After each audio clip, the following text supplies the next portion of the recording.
Welcome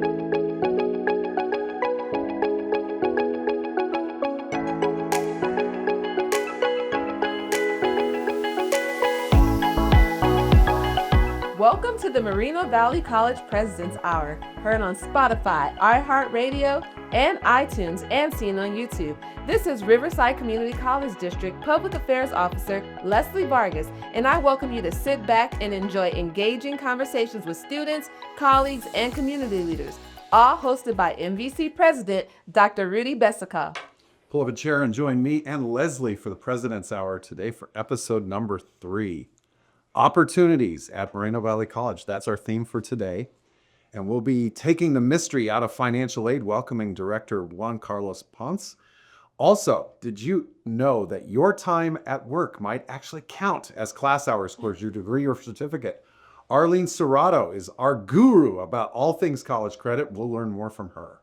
Also, during today's program, we'll put the spotlight, as always, on employment partners of the MVC and discuss scholarships available to students through my office. That's right, you can take in the program anytime on iTunes, iHeartRadio, or Spotify, and on my very own YouTube channel, Dr. Besikof Talks Education. Leslie, how can our audience get in touch with the program? I'm glad you asked. Email us at prezhour@mvc.edu. That's PREZ hour@mvc.edu. Like us on Facebook at Moreno Valley College and follow us on Instagram and X at Moreno Valley College. Dr. Besikof also does social media, and you can find him at Dr. Besikof on Instagram, and the Dr. Besikof Talks Education YouTube channel has all of his video content. That's right. Thank you, Leslie. I'm Rudy Besikof, President of Moreno Valley College, the only public higher education in town since 1991, and of course, home of the Mountain Lions and Mountain Lion Nation. Yeah. That's right. Now, woohoo! You know, like so many things with the President's office, my work is the result of a great team. In addition to Leslie, Chris Rangel makes us look and sound good. With all of his work behind the scenes, Vice President Jake Kavari helps with planning, and the all-star team in the CTE office, led by Dean Eric Anthony, pitches in as show contributors. But you know what? Getting things kicked off today for the third time is my co-host, Leslie Vargas. Leslie, how are you? I'm doing great. We just started a new academic school year. The campus is booming. Our employees are just so engaged. It's great to see. What do you remember about your first day of college? So my first day of college, I remember having a little anxiety because I grew up in a very sheltered environment where everyone looked like me. And when I went to a big university, there was a lot of people who didn't look like me. So I had a little bit of anxiety mixed with hopefulness. It was my first time like having my own space. I always shared a room. So I was like excited to be like in my own college dorm doing my own thing. And so, yeah, I would say anxiety mixed with anticipation. I think this is a good segue to welcome in our first guest, Arlene Serrato. Yes. Arlene, what do you remember about your first day of college? I remember, so I started college when I was 17 at Norco College. I was a California Community College student. I was transferring in, I was starting there. And I actually remember my professor who sits now here at Moreno Valley College and teaches as full-time. So this was back in 2007. So Who was your professor? Tracy, she's a sociology teacher, Tracy Kazook. Oh, okay. Yeah, so I saw her walking around here a few years ago and I was like, you look so familiar. Wow, excellent. But yeah. You know what? Juan Carlos will be welcoming you later in the show, but what do you remember about your first day at college? My first day at college, I just remember being in shock. I predominantly grew up going to schools that were mainly Hispanic population based, and then going to Cal Poly Pomona and finally being the minority in the school was a big awe factor for me. But that was my first experience. My first reaction was being like, oh wow. Okay. Yeah. Well, both of you work in one of the busiest places at the college, our Welcome Center, where a lot of things get started and continue. Arlene, what's it like working down in that busy space? So we have a lot of different services going on at the same time. Especially like today, like the first week, there are students that are coming in completely lost of like courses that they've registered for, months ago and don't know where to go to. But we also have financial aid sitting there. We have admissions and records. We have our outreach and counseling. It is a variety of services. And for myself, I work in evaluation, so I'm not in the front line until we need some backup. I was about to say, you were at the front line when I saw you on Saturday helping register students. Can you tell us a little bit about your own career pathway? So I started working here at this district back in '07 as well. I started as a student worker. I've always been involved in AVID, the high school program to get students to go to the university level. So I've always been a part of the higher education goal. I started working in the assessment center and for transcripts actually back in '07, and I just continued that pathway. I really continued to. I got my degree at UCR, I transferred over to UCR, I got my degree in history, but I really liked what I do here and how I service students. It's really seeing so many individuals go through that pathway as just any type of pathway where a lot of students don't have, they come from, they're first generation students. They don't have the older sister that my sisters had. They don't have the uncle or the individuals that know the actual process. So being able to service that. So that's the reason why I do go to the front lines, to remind myself it's hard to navigate the system. A lot of individuals need our help and we're here to help them. Yeah, wow. So let's say I'm listening to the program, I'm a student. I did see what was going on in the Welcome Center with admissions and records, that fast-paced environment, and that's maybe something I'd like to do at some point down the road. What career advice might you give to someone? I would say just experiment with what you think you like. See if you like it. If you don't, there's quite a bit of positions here that you can at least be a student worker for. That's what happened with me. I was in the assessment center, and then I was able to navigate everything student services from there. I would say student employee jobs here are so great because you get to go into counseling, you get to be an SI leader, you get to be ambassadors in different ways. And they work with your schedule. So you can be a full-time student and also do those. I used to do, I believe it was like 8 to 1. I would work in admissions and records. And then I would have a class from like 3 to 6 or something like that, if I remember correctly. And this was Monday through Thursday. And so it would work perfectly with my schedule. So if 2025 Arlene went back and talked to, I don't know, 2005 Arlene, is there a class you would tell her to take, maybe just that something that would benefit you now? I say more communications. Because public speaking, I took public speaking multiple times and I needed it, and I think continue to take that. I would say in that area, just to be able to articulate myself a little bit better, especially helping students. Sometimes I want to give them the hard answer on the back, but they need a simple answer sometimes to let them know this is 1, 2, and 3. They don't need to know all of my technical terms on the back end when it comes to my position, but they do need to know exactly how to proceed on their side. Okay. I was thinking back to Saturday, just watching everything that was going on in the Welcome Center. Super crowded, super hectic, but things were moving, very fast-paced environment. If somebody's listening and say either works in such an environment or is getting started, or even maybe works in retail where it's like super hectic, super busy, what's the secrets to keeping your sanity as you're going through that? I don't know about keeping my sanity, but I try not to get elevated to the anxiety level of the student. I try to calm myself down so that the student is able to pick up on that. Sure. And so if a student comes up to me stressed out, I can't find my classes, I can't add, I can't do this. Okay, let's see, let's go through this. Exactly what do you need? So I now brought down my energy. It's no more anxious. And the student is now hopefully, I've been trying to do that energy transfer. I don't know what it's called, but like they're being anxiety and I have an anxiety. It doesn't do anybody any justice. It's not helping. So let me bring my anxiety down and let me assist you with that. Okay. Ooh, that's Yeah. good. Just in terms of your own kind of stepping away from work, kind of stepping away, de-stressing, all that stuff. Any secrets you might share? I do it. De-stress yourself, step away from work. I am constantly with my 2 little ones and my husband. We're either in the mountains or in the lake. We're in water in the mountains or we're doing sports. So we're always out and about where there's no service. This is a very nice perk, because I'm not reading emails sometimes. And so that's good. But we are constantly out and about doing adventures. We have Disneyland passes. So we do go to Disneyland every once in a while, just run around. So that's nice. Okay. But yeah, just remove yourself sometimes. And I know people don't believe me, but I do. I do remove myself from that and make sure that I have that time with my kids. Okay, so transcript evaluator. Could you just walk us through a typical day for you? So I review all transcripts that come into Moreno Valley College for our students that have taken courses at another college. What we're trying to do is make sure that they don't duplicate their education and they don't take the same class that they've already taken. We want to make sure that their time here with us is very efficient. And so we're reviewing it based off of the program that the student is telling us now that they're trying to do. So if you went to MSJC, you've taken a few GE classes and maybe you tried to do medical transcription. Now you come here, you already completed those areas. And so you don't have to focus on that. Let's focus on what now you need. So we can get you out of here within the 60 units. We can get you out of here within your financial aid time period, all of that. And you're now able to either get paid for what you went to school for or continue your education at the UC Cal State level. Okay. What do you enjoy most about doing that type of work?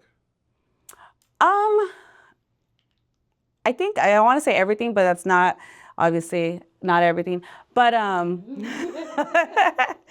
I really do enjoy the degree completion. I think as a coordinator for evaluations, I'm the one that sees all of the data and sees how we're doing across the district, across the state, all of that.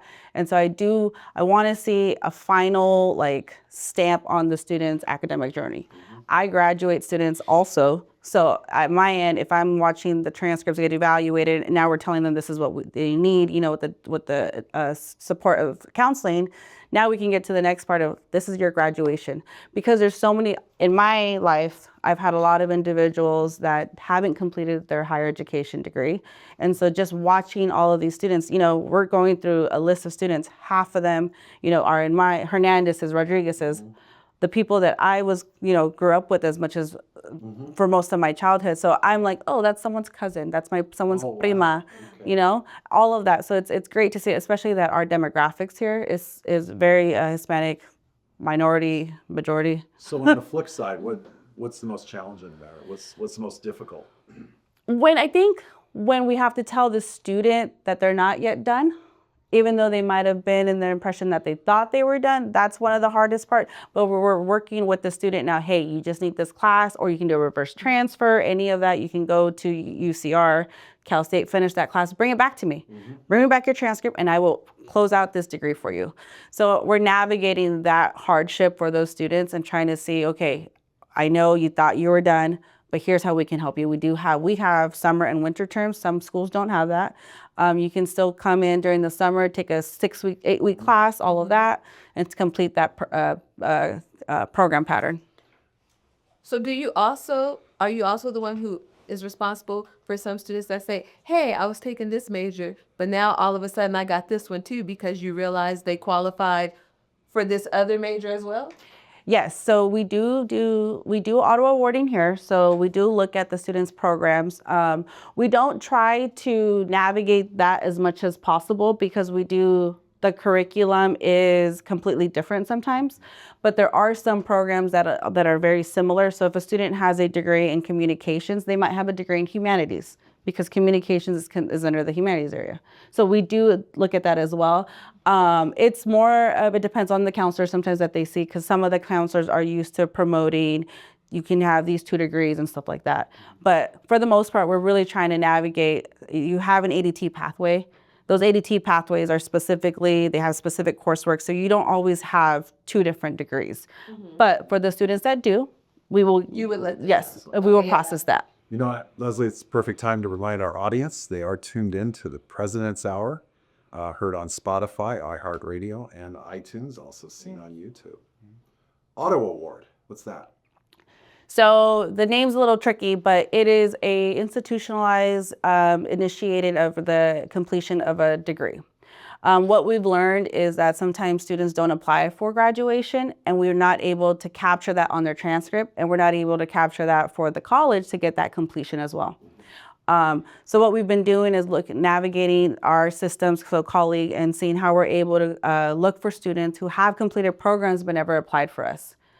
And so we've been able to capture quite a bit. We are, I can't tell you percentages right now, but we are making sure that every student that is completing a program here at Moreno Valley College is getting that posted on their transcript, is getting a diploma in their hand, is getting multiple things from it. And so we really want to make sure that they can put it on their resumes if they're looking for a job, any of that. You know, Director Potts, may I call you Juan Carlos? Yes. Is that okay? What just as far as from the financial aid standpoint, students being able to access their transcript, having it, why is it important for financial aid? So as far as their transcript from here, it's important because if they do transfer out to a 4-year institution, whether it be a UC or a Cal State, they'll be able to transfer in all the credits that they took here so that their time at the UC and Cal State isn't the 4 years that they would normally take them. It'll be the 2. Because while they were here, they were already using some other financial aid eligibility. Okay. So it just keeps them on track so that when they do transfer out to the 4-year institution, they don't end up meeting their maximum eligibility, and they still have that room to apply for financial aid outside of here. I see. Thank you. Yeah. So, Arlene, part of your role involves looking at credit for prior learning, which is becoming, pretty big, well-known buzzword in education circles. What is it? So credit for prior learning is we're looking at different types of experience outside of the classroom. Under this umbrella, we actually have quite a bit of like traditional CPL, which would be like your AP exams. AP exams are credit for prior learning. Your IB, your CLEP, all of that. IB, I can never say it. Oh my gosh, International Baccalaureate. Yes. So you're at the high school level getting college credit.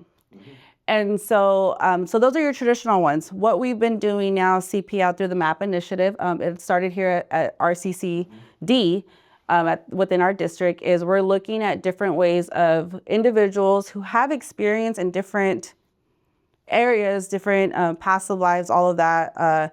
And we're giving them credit so that they're able to complete their 60-unit associate degree. Or they could even complete a certificate. So a great example is there are many individuals in the public safety sector that go to not regionally accredited institutions, so they're not sometimes getting units on a transcript. They're going to NCTI paramedic school, and they're going through all of this. They're passing the paramedic license, but none of it is transcribed onto a transcript, and so they're not able to get those units here at a community college like ourselves. So I'm going to ask a very basic question. By going to paramedic school and getting credit for prior learning, what's the benefit? The benefit is they get their associate degree, and there's many times more job opportunities for them, career opportunities. A lot of them are able to get a pay bump, depending on which type of discipline or what public safety sector. There are agencies like in the firefighting, if you have an associate degree, you are up for promotions. If you are a police officer, you can get a pay bump in that. They actually have, the police officers have a very specific formula. 45 units will get you this pay bump. 60 units will get you this pay bump. All of that. So the moment that we start looking at their experience and giving them credit for that, and we're trying to promote for them to finish their associate degree, they continue to take classes to complete that program. And that's my favorite thing since I'm an evaluator. So you're saying it's not only having to take fewer classes to get a degree or certificate, you're also saying earning more money while you do it just Correct. because your transcript Yes. says, guess what? Yeah. Oh, that's fantastic. Yeah, and there's many jobs where the associate degree, the bachelor's degree, any of that, depending on where it leads to, they're specifically for promotion opportunities. So you're not only going in as now a firefighter, but now you're becoming a chief. Now you're going into leadership positions, all of that. And, sometimes 20 years of being a firefighter takes a toll on your body, not sometimes, all the time, takes a toll on your body. So the next step for you is somewhere in leadership. And that associate degree or those additional units will make you a lot more, what is the word? A lot more, if you're going against other candidates, you have competitive. I'm sorry. Yeah, competitive when it comes to it. When it comes to that. But it helps our veterans too, right? Yes, and we also, this is actually initiated with our veterans population. So we started this because our students were coming in with a joint service transcript with many units on their transcript, but none of it was really going towards their degree. So what we've done is we made sure that at least their basic training counts for self-development, and then we're looking at different recommendations done by the American Council on Education to see if they have additional courses, possibly in business, possibly in management, any of that. And then we're also giving them credit towards their associate degrees. You know, Leslie, I've seen so many movies with basic training, and I've never heard a drill sergeant say, do those push-ups so you can get college credit. But You're right. well, it's You're right, and it'll save them, right? Yep. amazing. Yeah, this saves on their BHI. What's the wording? The basic housing allowance. Monthly housing allowance and Yeah. tied to the military. Now, in terms of the max on financial aid, does credit for prior learning count as far as units toward financial aid? So if anything, it'll help them reserve some of their eligibility. That's what I thought. And the reason is because if they're getting credit, let's say they're able to get 20 credits towards their associate's degree, that means they only need 40 to finish. That means they're not here as long, which means they're not using up as much eligibility to transfer out. So especially if you're looking big picture toward that bachelor's degree, suddenly you've got more hours toward that 120 that you can use. And the goal is to try to save as much as your eligibility, because as we know, the four-year institutions are a little bit more expensive than coming to community college. A little. Yeah. That's right. Hey, we're the best part in the town here. So. Arlene, I've had the pleasure of looking at the website, seeing some of the, paramedic school experience equals college credit. What are some of the disciplines or the departments on campus where we published that? So we've done such a great job here at. Excuse me, where you've published that. So we've done such a great job here at Moreno Valley College. All of our faculty, because of my role as an evaluator, I do work with quite a bit of the discipline faculty to get credit for obviously I'm the transcript person. And so I already had that relationship with them. And so we have now approved paramedic. So all the paramedic major, we've approved fire technology courses, firefighting courses. We've also approved homeland security or emergency management. We've approved quite a bit in CIS. CIS also has a list of certifications that a student can take outside of the college setting and get credit for that as well. So we've done quite a bit of work here. There is some work that we do need to tap into that we haven't got to, but that's what we're moving forward towards. Because we do work with the MAP initiative and we are looking at the statewide recommendations, we bring all of that back and we work with faculty to say this is our approvals. At the moment, we do have over 300 articulations approved by our faculty. Wow. And so we're able to utilize those for the students. And then, like I said, CPL is a big umbrella of different types. So we just got to navigate which type is best for the student. CPL isn't taken by the UCs. So we also have to have our counseling faculty have to have those conversations with our students saying, hey, if you're going to UCR, this isn't the path for you, but you can do this. But if you're going to Cal State or any of that, these are the paths that you can take.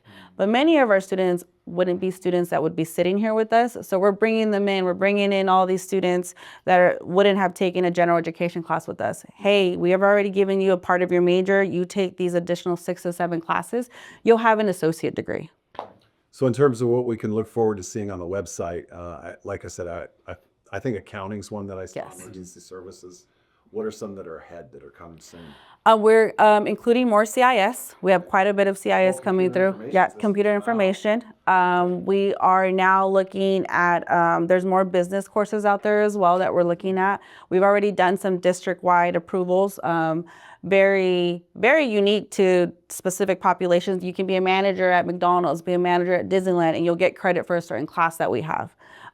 So we're trying to bring in different types of experience because they have the experience that was taught at the classroom. Now we're trying to bring that in and transcribe it for them. Seems like quite a project you've been out here with this. What is some of that kind of behind the scenes work involved? It's a lot of conversations with our faculty, a lot of conversations with financial aid because we're trying to see how it impacts. We don't want to negatively impact the student. A lot of conversations with our admissions people because there's quite a bit of documentation that comes with this process. Somebody has to intake some of it. And then a lot of the conversations are also at the state level.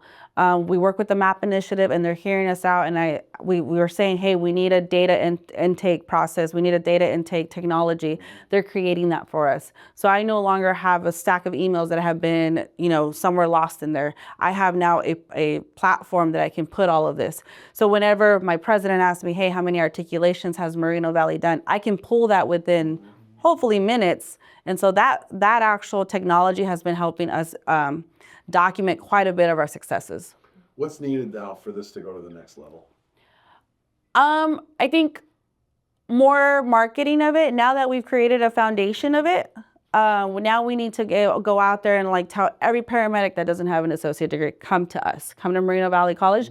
We will make sure that you're taken care of and you finish you earn your associate degree. Every firefighter, every police officer that didn't go through a Ben Clark. We're very fortunate here that their curriculum is sitting at Ben Clark. We've already have it. So if they come in with the experience, as soon as they come in, they're starting to take their courses, we can start their enrollment process and make sure that they complete out their program. Because they earned the credit already. They just need to finish a few more courses. Okay, I want to ask you, I want to move to another topic, but before I do so, if I'm listening to this, I'm a student, maybe I'm a faculty member wondering about getting my discipline more involved in the credit for prior learning engagement. What's the best way to get in touch with you? You can always email evaluations@mvc.edu. Okay.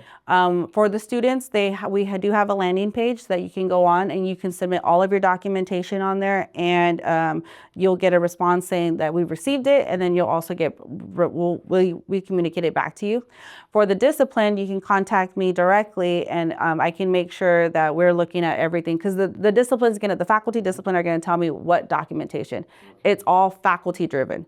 They tell me, hey, this is certifications that our students, when they're in this class, they're working towards completing this certification. If the student already comes with a certification, now they're given the credit for the time that was spent on the back end. So if people want to get in touch with you, Arlene, what's your email and what's the best general number to call you at? My email is arlene.serrato@mvc, so arlene.serrato@mvc.edu. About to get flooded with Fan mail, classic questions. So you wear more than one hat here, though, for us. And I know you're in a leadership role. Could you tell us a little bit about that, Arlene? So I do have two different leadership roles here. I am the college's CSCA union rep. I am the vice president of Moreno Valley College CSCA. I'm also the college council co-chair. Both roles, one of them deals with our union hat, right? The working conditions, all of that. And so I get to know, my favorite part is getting to know each of the classified here, what they do. Some of them I know more on a personal basis. So I get to we talk about our kids, Sure. But I also see all the hard work that these individuals are doing to making sure our students are successful. We're always in the back end. We're always here. You'll always be here with one of us at least. We're making sure that the classrooms are ready. We're making sure that courses are put into colleague, making sure that students are able to register for classes, financial aid, making sure that the money is getting so that the student can be able to be successful. But as my co-chair for College Council, that one is also, I get to see a lot of our plans process out. And that's amazing. Like the follow through to it. I work with seeing all the different stakeholders here, our students, our administrators, our faculty. If we don't work collaboratively together, I don't think we'll be as effective as we are now. No, and the College Council is very important just because as a campus, we come together, we talk about our students, we talk about how to make the college a better place. And often it's really a source for the campus community to make some recommendations that come to me. And I really appreciate that. So Arlene, it's been a pleasure. You're welcome to stick around with us as long as you can. But I'm going to actually take a moment again and remind our audience that you are tuned into the President's Hour, heard on Spotify, iHeartRadio, and also iTunes and YouTube Nation. You can check us out on my YouTube channel as well. Yes. That's great. And I think she has a meeting because the busy life of a college. We'll just keep this thing moving as we move on. But I do have a little business to do right now, so I'm going to do that. And Leslie, as we transition at this point in the show, I'd like to break to our Partners of MVC feature. And again, want to really appreciate Dean Eric Anthony and our colleagues in career and technical education who have told us that our industry partner, Think Together, is currently hiring.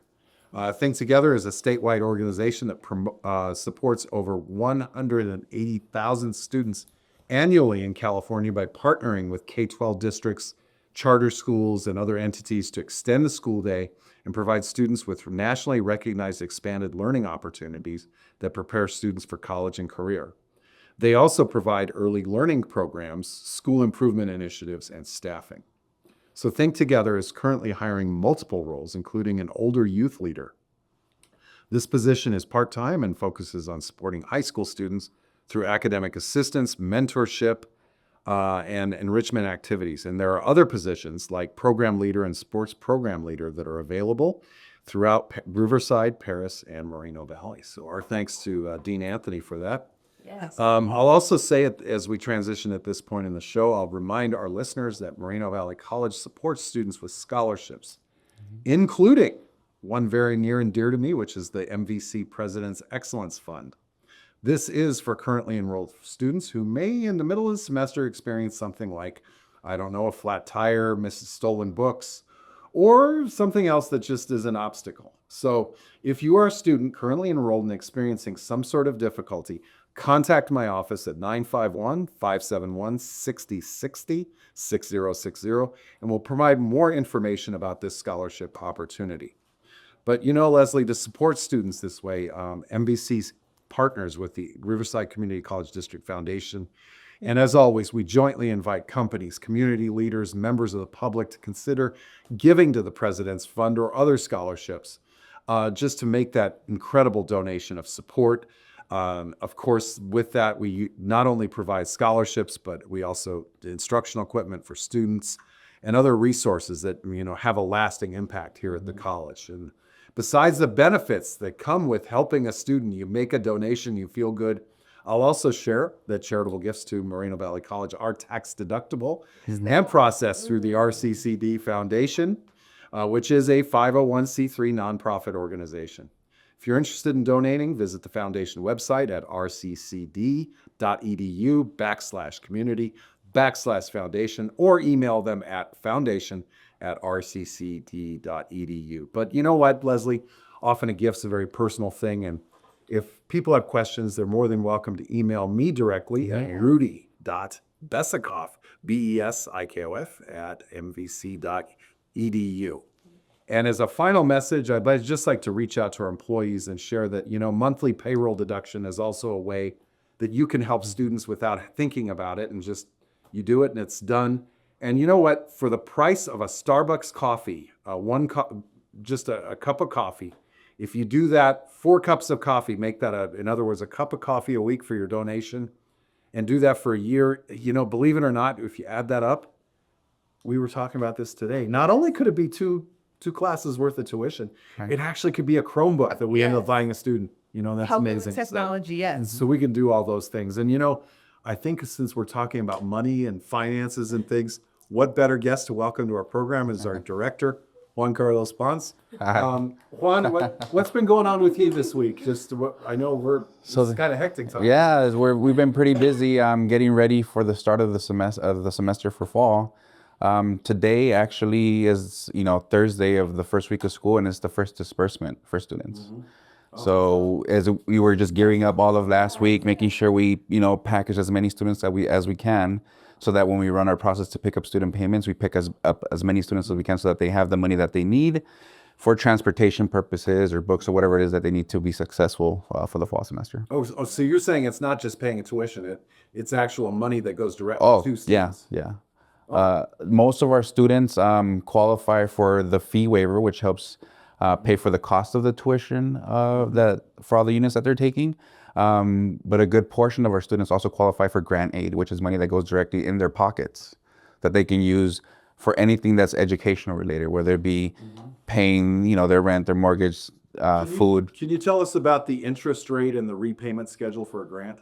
So none. There is none. Zero? Right. 0 and 0. You like that, Yeah. Leslie? That's pretty good. So, Yeah, 0 and 0. all right. So, you know, someone's listening, they want to visit the financial aid office. Where is it and what are the hours? So we are actually located in the Welcome Center, which is the beautiful brand new building in the front of the college. With the mountain lions, correct, right there next to the little water show that's happening. But we are located in the Welcome Center.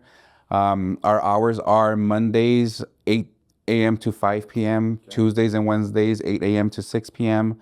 Thursdays we're there from 8 a.m. to 5 p.m. and then Fridays 8 a.m. to 4 p.m. You know, that early and late part of the day I think is great because it supports folks that are working, going to work, getting out of work. At least there's kind of that little window. And for students Get help. or parents or, you know, anybody in the community that needs help with financial aid that can't come into the campus, we do also offer virtual assistance Monday through Thursday from 10 a.m. to 3 p.m. Oh, that's fantastic. Is an appointment needed? No. For virtual? No. Okay. So walk in and virtual. Correct. Doesn't get much more convenient Right? than that. Yeah. All right, so now I want to do a little myth busting today. Okay. And I want to hit the button and go to the Wayback Machine to 1986 at the University of Colorado, What are you doing? where I went to school, and talking to my friends about financial aid and hearing this sentence so many times. I won't get it, so I'm not going to apply. Could you tell us why that might be a myth? Because, so when you apply for financial aid, whether it be through the FAFSA, which is for students who are U.S. citizens or permanent residents. Sorry, what's the FAFSA? The free application for federal student aid. Oh, so it's the actual application itself. Not correct. FAFSA. Okay, Correct. go ahead, sir. So when you're applying for that application, or if you're one of our DREAM students who apply for the California DREAM Act application, Okay, who can apply for that? for the DREAM Act application, it will be students who are not U.S. citizens or permanent residents, but they've at least completed, 3 years of high school here in California. No, and that's important because we certainly want to welcome Correct. the whole community. Yeah. So we offer, one application for each set of our students that we have here on campus. And, applying for those applications helps students, whether it be getting the California College Promise Grant, which is the fee waiver that we use to waive all your tuition fees, or some students, because everything's based off income, right? If some students might qualify for the Pell Grant, which is the free money that students get to use to help pay for their expenses while they're attending school. There's also the Cal Grant, which is a state grant that's given. So it is very important for all students to apply for the application, whether you believe or not that you are going to qualify for it. Because just because you might not qualify for the grant aid, which is the money that goes in your pocket, you might still qualify for the fee waiver.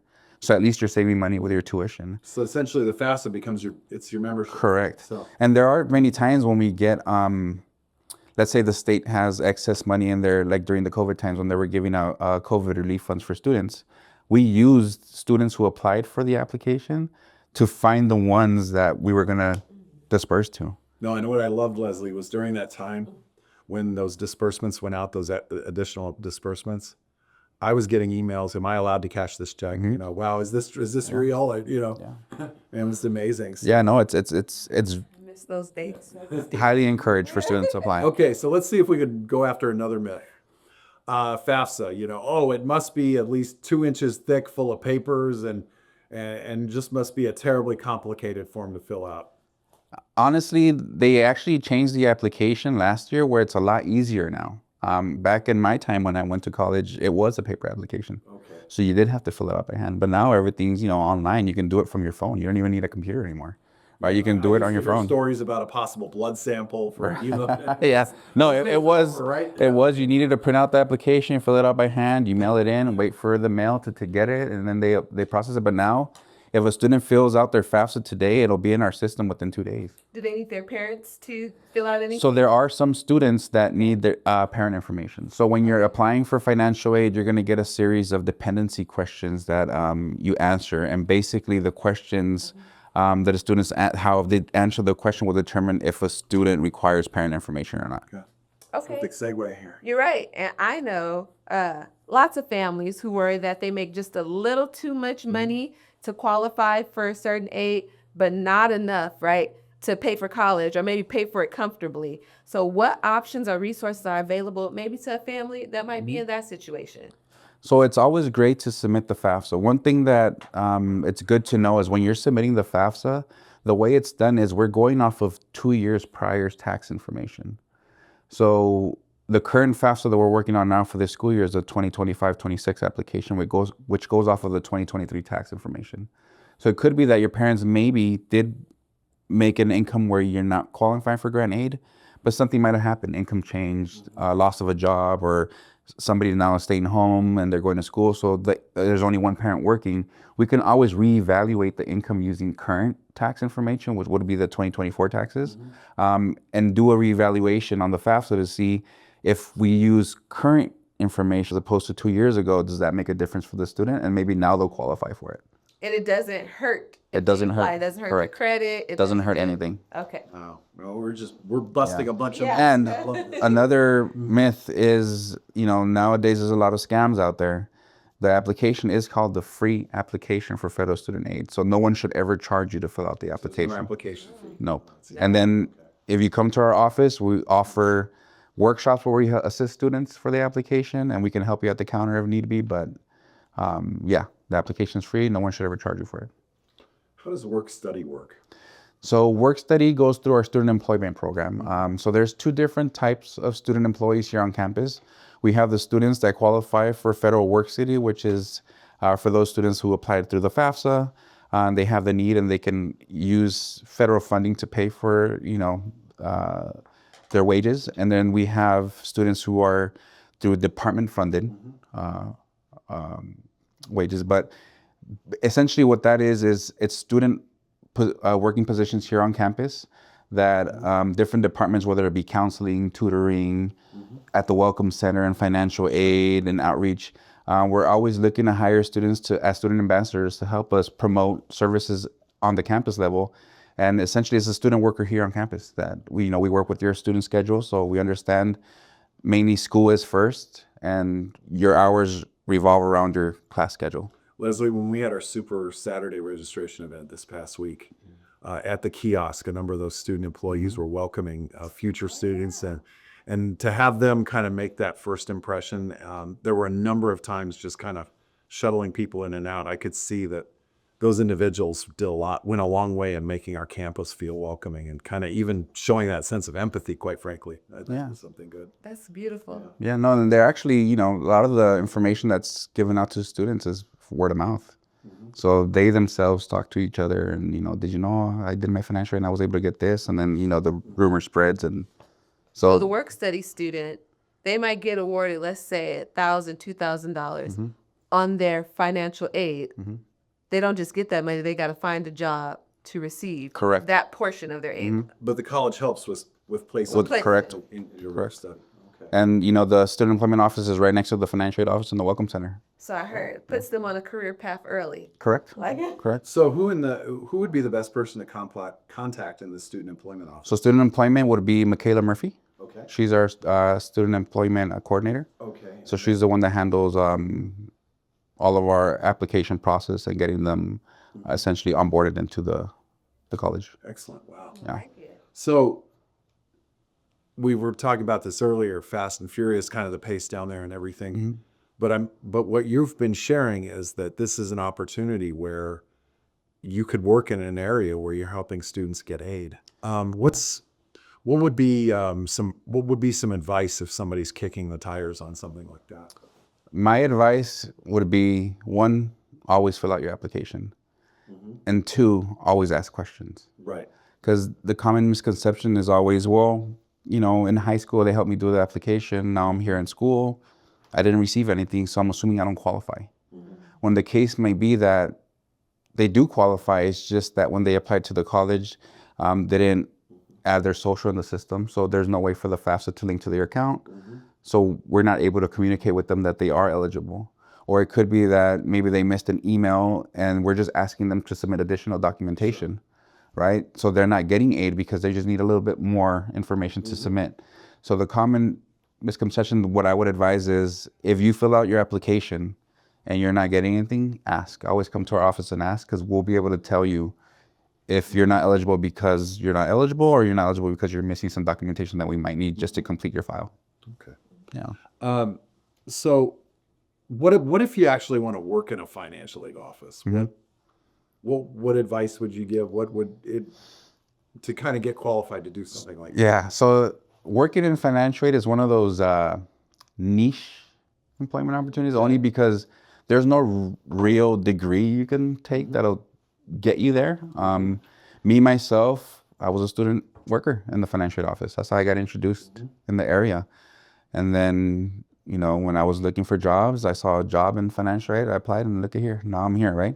My advice would be if this is a field that you're interested in, would be going through the student worker program, because we do hire student workers in our area as well, and going that route. Because a lot of what we do is mainly knowing policies. Okay. Right? So Research. to kind of prepare yourself to be able to read policies and do those things, what might be a good college class to take to kind of get yourself ready to go? I would say anything like in the business management field, maybe accounting, only because, we do deal with a lot of figures and numbers and balancing, reconciling. So anything business management or accounting would be a good step. Oh, excellent. Yeah. All right. Well, you know what, Leslie? I'm going to take this final opportunity to remind our audience you are tuned into President's Hour. It's heard on iTunes and Spotify and iHeartRadio, also seen on YouTube. So, Juan Carlos, you are the Director of Student Financial Services. Obviously, we've talked a lot about financial aid, but what does someone in your role do? Just tell us about some of the work you do every day. My main goal is making sure my department's running efficiently. Okay. Right. I don't really deal with the students on a day-to-day basis. I do deal with students, if they have more questions or if they need more clarification, I always try to help. But my day-to-day is making sure that my department's running efficiently, that students are getting served in a timely manner, and I do whatever I can to help that, whether it's working the counter, answering phones, cleaning up our email inbox, just making sure that our students don't feel like they're being ignored, right? Because, finances are a touchy subject, and sometimes students rely on their financial aid. And the last thing you want is for them to feel like they're being ignored, or because they're not getting any feedback from us, now they can't attend classes and they feel like they have to drop, or whatever the case may be. I've often seen where here on campus, we seem to have 600 things on fire, yet you're the same person all the time. Your heart rate is kind of like this. What's your secret? Honestly, it's one thing that you don't think of when you're young is when you looking for a career or a job, is making sure that whatever it is you choose, you're going to love it. What is it that you love about this role? Is seeing a student go from being upset because they feel like they're not getting what they deserve or what they need, and then seeing them after when they get the disbursement, right? That's a good feeling. Okay. Is having that troubled student, well, I did everything I was supposed to, and you're telling me I don't qualify. Look at their file. Okay, well, maybe let's fix this, fix that, and then now they have a $3,000 check coming to them, right? And that to a student who needs the money, that's You're changing lives. correct. All right. On the flip side, what is it about the job that keeps you awake at night, maybe? Deadlines, reporting. Yeah, we deal with federal money, so sometimes it's just making sure that we're always in compliance. Okay, excellent. So finish the sentence for me. Leadership is always being willing to evolve. Okay.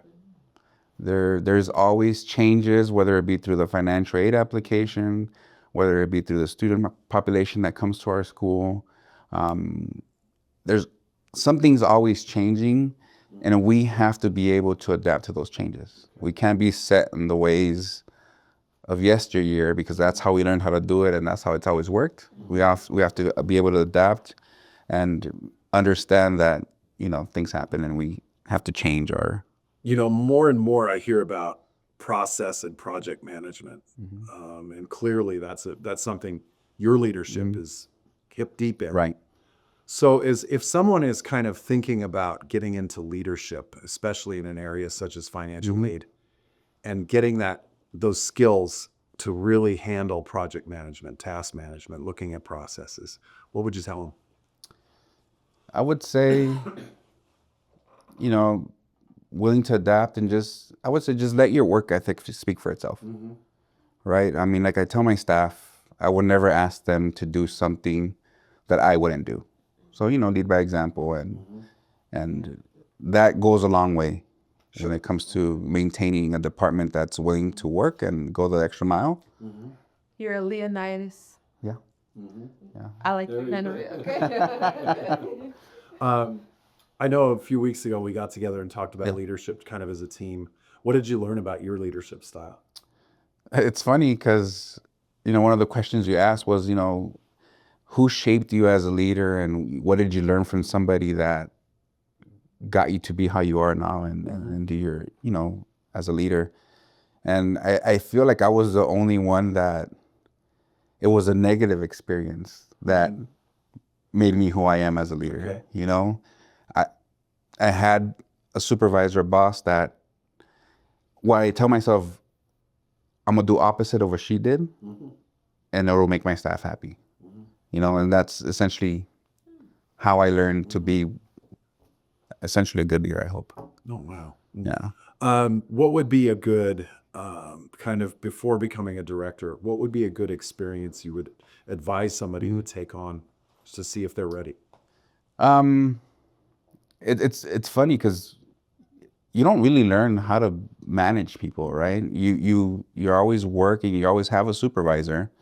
But I would say is just being active and learning the positions, whether in whatever area you're working in, making sure you learn all the positions. If there's ever opportunity to promote up, whether it be a coordinator or even an assistant director, that would be the route I would go. Yeah. Yeah. Well, I know in my case, I had some roles that were not extra titles or anything. It was just something needed to be done. I remember, for example, when I was teaching English as a second language, part of my assignment turned into organize the learning center Right.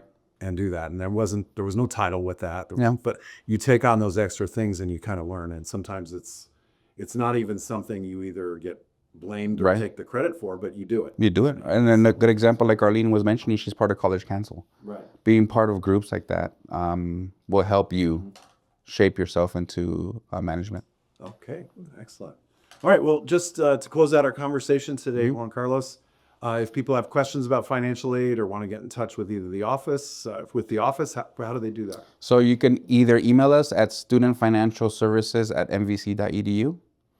Say it again, just in case. studentfinancialservices@mvc.edu. You can visit our website, mvc.edu/SFS. And through our website, we have a Meet the Team. So you're able to see all my staff members on there. Currently, we use Connex Ed, so you can always contact us through there. What's Connex Ed? It's our virtual lobby. Oh, excellent. Oh, okay. So on there, you can contact us to Connex Ed, and that's where we have the virtual hours from 10 to 3, Monday through Thursday. Excellent. Wow. But the website and our student email is probably the best way. And if you wanted to call us, our phone number is 951-571-6139. Excellent. Pleasure having you today. So Thank you. Thank you so much. Pleasure. As we wrap up this edition of the President's Hour, we want to thank our MVC and RCCD audience, as well as those up and down the great state of California. Whether you're down to the border in the 619, all the way up to the far north of California in the 717 and the 530.